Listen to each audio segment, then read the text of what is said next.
Not these.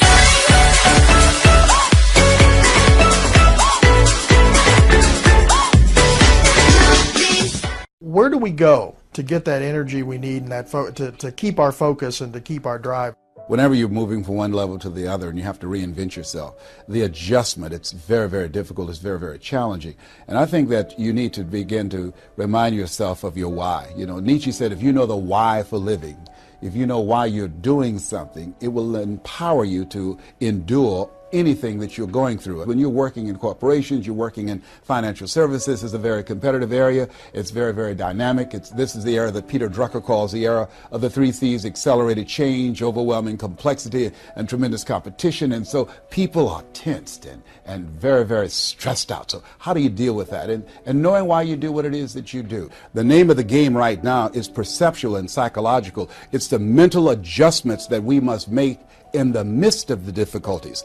That's what leaders do. Leaders don't panic. They're not intimidated by the change. They're not intimidated by the difficulties. What they are empowered by it. I remember reading something that says, not what you don't have is what you think you need that keeps you from handling the difficulties and the challenges of life. That we have everything we need within us to face and to deal with whatever we have at hand, because we're more powerful than anything that we're up against. Now, these mental adjustments and this idea that I've got what I need, I mean, in some ways that represents who I am. For many years, I was living a life that I was not designed to do. I'm designed to speak. That's what I do. But for 42 years, I'm 62 now, for 42 years, I was doing something I wasn't designed to do, because when I looked at what I wanted to do, that was to speak, to train, to empower people, that my inner conversation to myself was, Les Brown, you can't do that.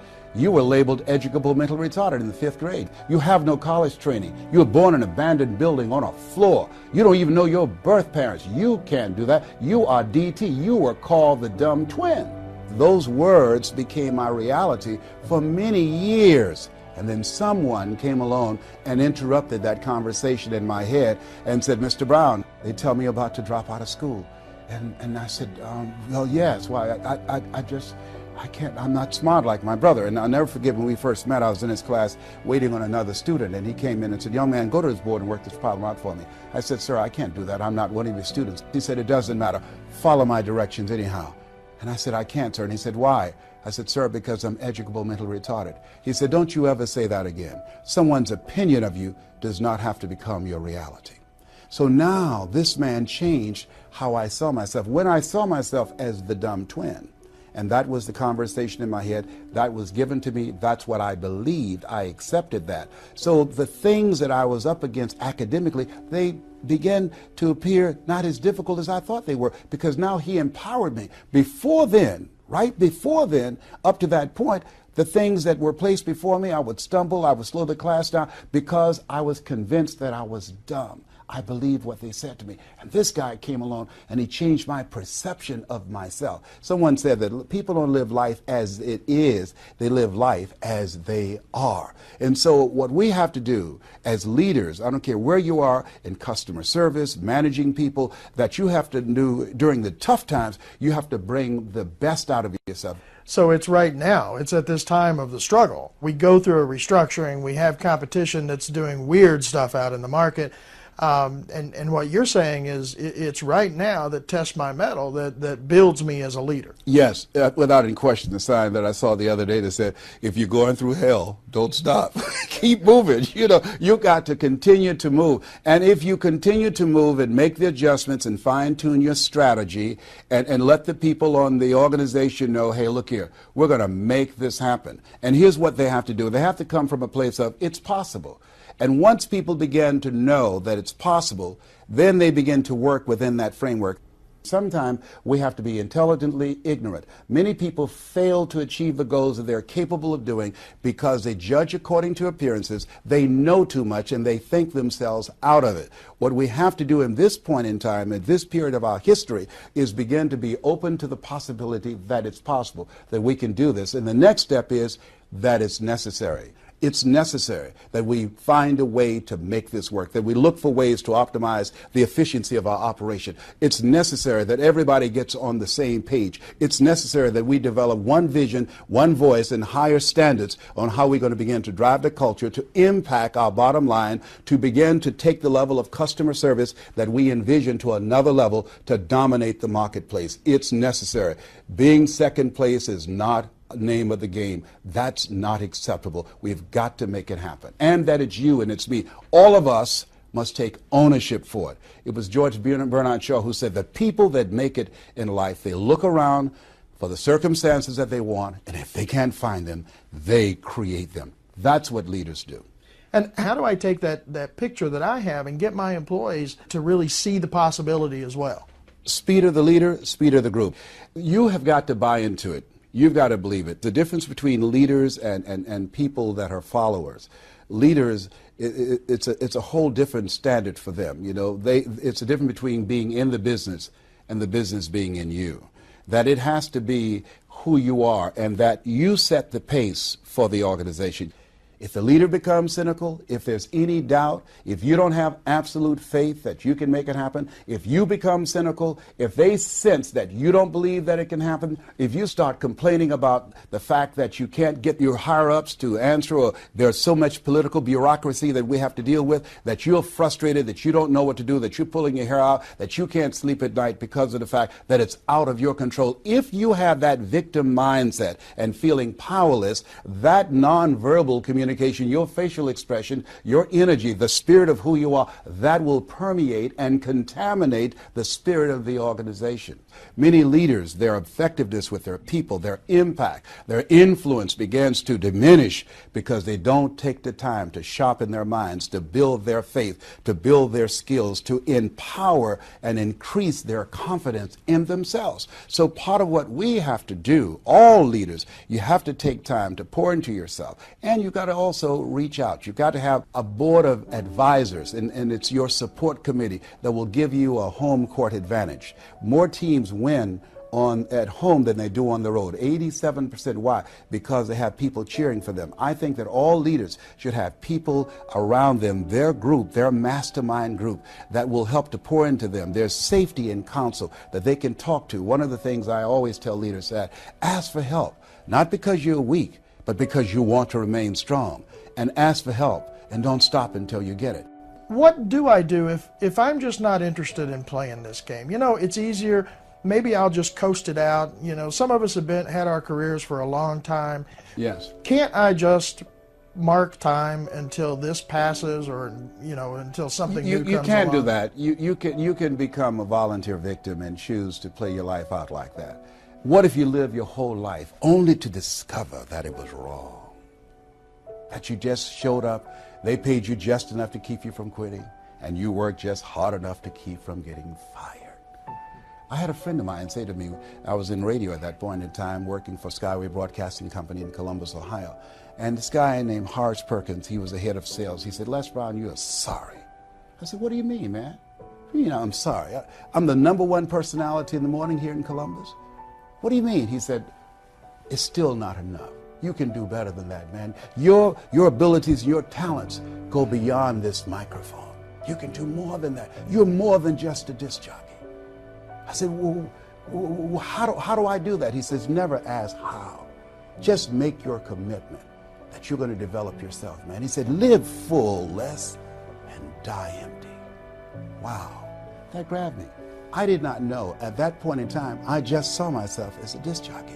He challenged me. You know, Robert Schuller said, you either expand or you are expendable. Today, you've got to be flexible, you've got to be adaptable, you've got to be versatile, and you've got to take responsibility for your own education, for taking control of your own career and advancing yourself, taking responsibility for your life. You're not doing it for the corporation.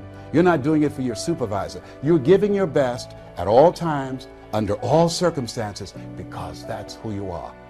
I think there's a principle there that sometimes it's just my sheer commitment and willingness to keep hammering away at what I know needs to be done. I'll never forget, Mr. Washington said, Mr. Brown, I said, yes, sir. He said, what do you want to do with your life, young man? I said, I want to take care of my mother, sir. My mother's a domestic worker on Miami Beach. You know, we used to eat the food left over, Todd, from the families that Mama cooked for. They would say, Mamie, whatever food is left over, you've adopted these 7 kids. Mama was 46, had a 3rd grade education. They said, you can pack it up and take it home and feed those children that you have adopted.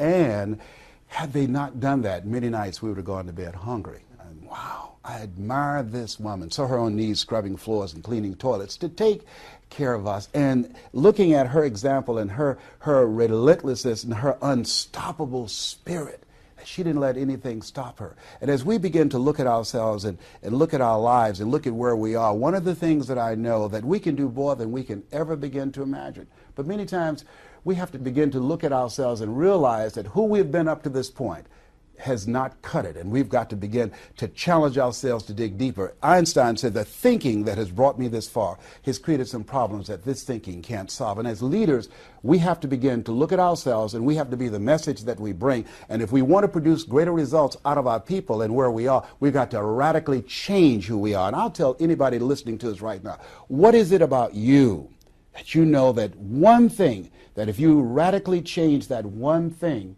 it will change your leadership. It will spark a new level of inspiration in the people that you're working with and take them to another level. What is that one thing? And once we do that, it's unlimited of what we can do, because if you're persistent and keep coming back again and again and again, even a broke clock is right twice a day.